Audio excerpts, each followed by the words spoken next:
I am Bishop Pari de Taban, Bishop Emeritus of Catholic Diocese of Torit, the founder of the Holy Trinity Peace Village Quran. I was born in Opari, in the Magui County, that is in the Torit State, in 1936. And my father was actually working with the Greek merchants as a shopkeeper. And one of the strange things that one day he was implicated, somebody accused him that he took money. That's before I was conceived, and was in prison. And when my mother went to see him in prison, he saw that my mother was pregnant. He thought that I was the child of someone. And she beat my mother, kicked the womb to abort the child. My mother prayed very hard, God, don't let this child to be aborted, because to prove that I have not done anything wrong, God help. And I was not aborted. And when I was born, I was exactly like my father. The picture exactly of my father. Today, if you see me, you think that my father is still alive. And from that time, my father began respecting my mother. And because he found that he was mistaken. Then my father was with other group in 1940, were sent to Katire to open a sawmill during the colonial time. The British brought people from all over Sudan, from Kosti to Nimule. Families were brought to open a new sawmill in Katire. Katire is about 36 miles eastern of Torit, in Imotong Mountains. And that was the first sawmill in the south during colonial time. And there, we who grew there, from all parts of Sudan, Muslim, Christian, of all denominations, there was no church.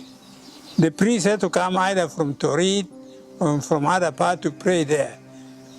And we who grew there went to any religion when we were young.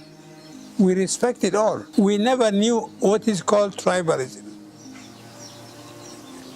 And tribalism is one of the worst things which destroy the South Sudan, because they divide and rule. So we who grew there young, we never knew tribalism. So when I finished my primary school in Katire, we were taken to lower mission school. We found that even the people of my tribe called me a foreigner. They called me a foreigner. So that's why I want to tell you now of this.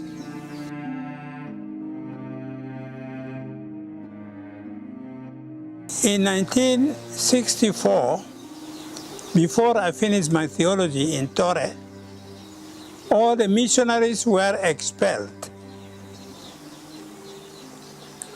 And I was ordained immediately from Theology 4 and made a rector of the seminary to replace the rector of the minor seminary, who was an Italian, because all the missionaries were expelled in one day, in February in 1964. And then in May 24, I was ordained and made the rector of the seminary. And that was the first challenge I had in my life. And the war started, the first war. And we were there with the children. Sometimes the soldiers used to come, try to attack, to shoot us, but they found that we were innocent. And one of the army men said, please move away from here. But before that, one of the priests was bringing food. In Lyria, before 42 miles from Juba, the soldiers put some ammunition in the lorry of the father. The father was arrested. The father and myself were supposed to be killed. And we were in prison in Juba. And the war by then started in the year 1965. Many intellectuals were killed in Juba. And many other people flee as refugees in Uganda and Kenya and so on. But we were in prison here. Then we had to call Abel Alier, who was an advocate in Khartoum. Abel Alier one day became the president after the signing of the peace in 1972. So, as an advocate, what did he do? He asked the government to bring all the ammunition that they got in the car of the father. And they brought without shame. And to bring even all the uniform that were in the car of the father. They brought. When he studied, he found that because Nimeri was a socialist, his bullets were made in Russia. And for the Republic of Sudan. And all were written. And he asked, are there bullets stolen from the store of the government? Said no. And the uniform were all having the number of the Sudan army. Say, and the uniform, were they stolen? Say no. Said these are all the property of government of Sudan. So then we were released from the prison, and we remained with the people from 1965 until 1972, when Addis Ababa Agreement was signed. So until Addis Ababa Agreement, we remained in the country serving the people, traveling in the whole Equatoria. 1965 to 69, there were only 3 priests in Juba. The rest had to flee for their life. And one day we wanted to get some priests back. Some missionaries say, you are getting the priests back. What about the priests who were killed? Have you solved their problem? We said that, well, I don't know. Why is the Pope now in Rome? Have they solved the problem of St. Peter and Paul and the martyrs who were killed in Rome? We are here because of the people. Those cases we cannot solve. So we remained until, as I say, peace came in 1972. Then after that, we started life again. And another war started again from 1983. Then I was made the Bishop of Torit by then. In this war, many lives had been lost. And I have to found a new Sudan Council of Churches with the Bishop of Bor, Bishop Natalian Garan, an Anglican, to serve the people. The new Sudan Council of Churches became the hope of the people because the government was fighting, the rebels have no food, so we had to serve the people in the area where the people are displaced, like in the countryside, in the area of SPLA, we had to start serving the people. But everyday bombardment. You see that sometimes I go to bomb shelter while the bombs are falling and calling BBC, telling to BBC how people are bombed and how many people are bombed. Sometimes the BBC asks, Bishop Taban, are you with the SPLA? I say no. The SPLA are here with me, but I'm not with them. They are with me. They joined me. I didn't join them. I'm not a rebel. So those are some of the stories. In 1988, the road was closed. I came from Rome. I found people were dying in Torit in massive grave, people buried every day. I have to struggle as the government to send a convoy, and I traveled in that convoy with the relief food of nearly 100 vehicles. And the SPL, of course, were very angry. They were bombarding all these vehicles. 84 miles, we made it in more than 1 month. 84 miles. We started on the 31st of May and arrived Torit on the 1st of July. And many of the vehicles were destroyed on the way, and many people were killed. I was burying people every day on the way. And the SPL radio was saying that I was among those killed, but I arrived alive. And I found people were being killed. The bombs were there, both from the government and from the SPLA, sometimes shelling. By the grace of God, we managed with a little food.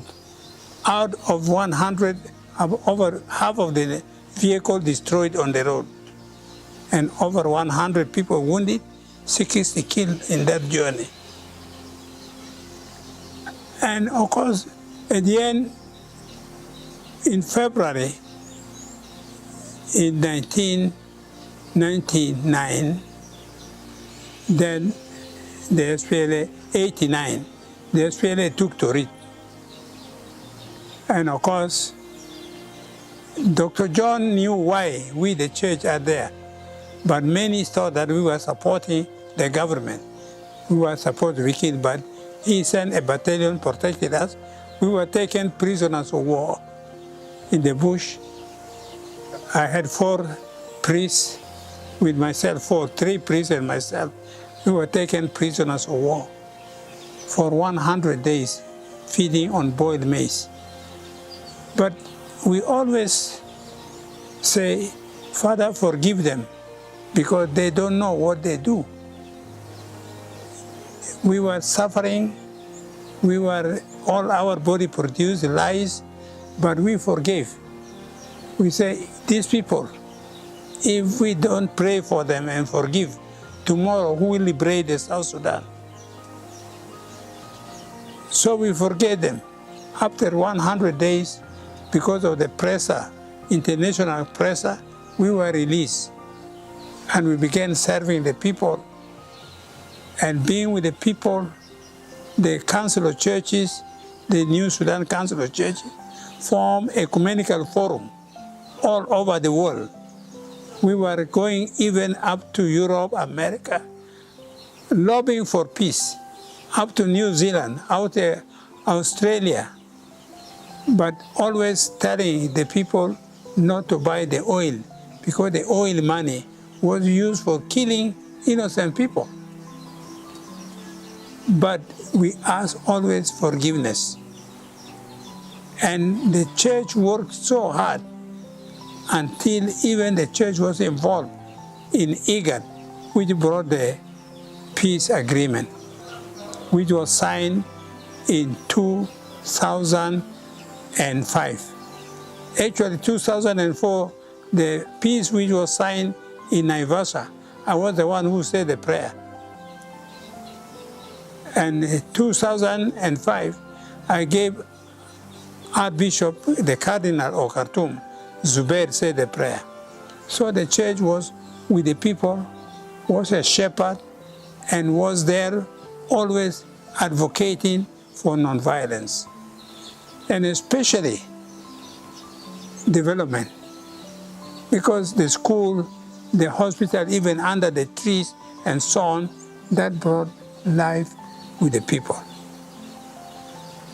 So in that way, the church has been a shepherd, has been with the people, for the people, always through their life. And of course, in 2004, I decided to retire from the administration of the Diocese of Torit to start the Peace Village, because I said we need peace. We need that the people of South Sudan forgive each other and find a small peace village like in Jerusalem in Israel. Because I went there twice. I found the Israelis, the Palestinian, the Muslim, the Christian, they live together in that cooperative village, like in Katire. So I want to duplicate another Katire. I want to duplicate another Nova Salam in South Sudan, where to bring community to learn to live together, to live this way of tribalism, because that will cause people to continue fighting. So that's how I retired 7 years before my age of retirement. So we, the Catholic bishops, retire at the age of 75. But I retired 7 years before my age of retirement in order to find a peace village. In order that in Narus, where I had my new headquarters, when Torid was taken by the government of Khartoum, I had a school of children from 24 different tribes. And most were living under bomb shelter. When the plane bombed, they go underground. I made bomb shelter which could accommodate 1,000 children. But when the plane goes, they learn. And these 24 different tribes, some are now the peacemakers, because the 24 different tribes live together as brothers and sisters. They love each other. They don't call themselves by tribe. They call themselves South Sudanese or Sudanese. So this is what I found it now in Quran, where we bring different tribes who have conflict between each other, who call themselves enemy, to turn that they call themselves brothers. They call themselves sisters. They forgive each other. They are cattle raiders. But when they raid cattle, we made a community police to return the cattle of the other group. And if the other also raid, they return the other. So that is how the Quran Peace Village. Now we want to make it a peace academy, because I cannot spread that village everywhere in South Sudan. People have to come there and learn to go and live together. So it is going to be a place for learning to forget differences, because we as human beings, we are all sons and daughters of one Father in heaven, of Abraham, of Adam, and we are all the images of God. So that is, I want to tell you that I was a good hunter. I had a shotgun before the war. I had small gun for small animal, and I have also, because there were many animals like elephants, I had also 375 Magnum for elephant. When the war started, I destroyed all those guns, because I don't like that those guns can be used by somebody to kill a Sudanese, a South Sudanese. I destroyed it. And so this is what I want to say. We want now, it is an exemplar. I got many awards from UN in Geneva, from Ban Ki-moon, and I got an award from the Archbishop of Canterbury. And in May 16, I got from Netherlands Kingdom. I got from Roosevelt Ford's Foundation award for what? Worship. Most of the award is for respecting all type of religion in the world. The pictures are here, you can see. If you want to have a ripe old age, these are the 8 secrets. Eat less, chew more. Drink less, breathe more. Preach less, talk less, act more. And then waste less, save more. And then go less, rest more. Frown less, smile more. When you smile towards a person, you enlighten that person. You have to smile more in order to give hope for this person. And you will see even a child, when he smiles, he begins to smile immediately. And that's the same, my talk with the children is a smile. If then you are weeping, then we have lost hope. We want you not to weep. Love is the best weapon that we have in this world. And to say, I am wrong, I am sorry, is not cowardice. It's courage, it's strength. And also, I have this principle that you have to make a change for people to live together. I have these 57 words: love, joy, peace, patience, compassion, sympathy, kindness, truthfulness, gentleness, self-control,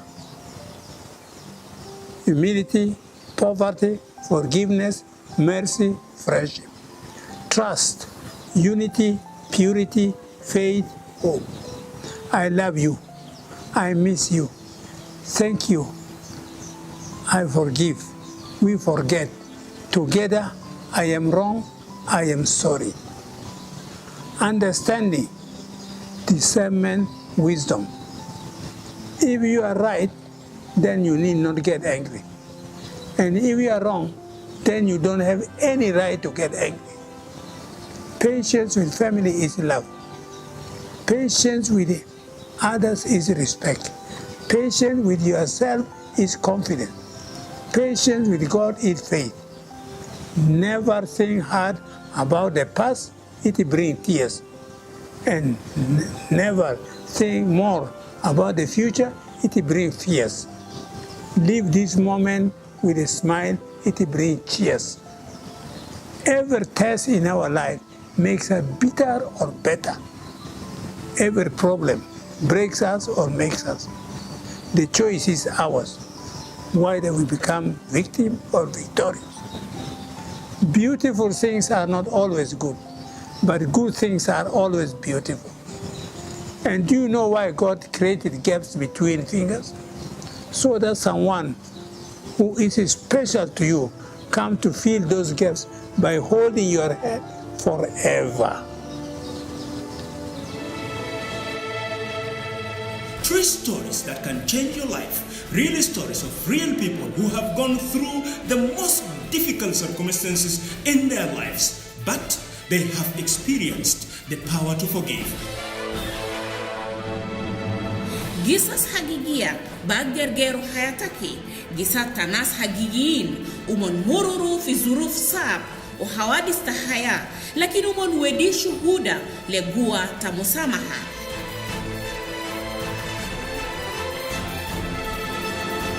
If you'd like to get a free copy of the book and audio device Power to Forgive, you can call this toll-free number 2222.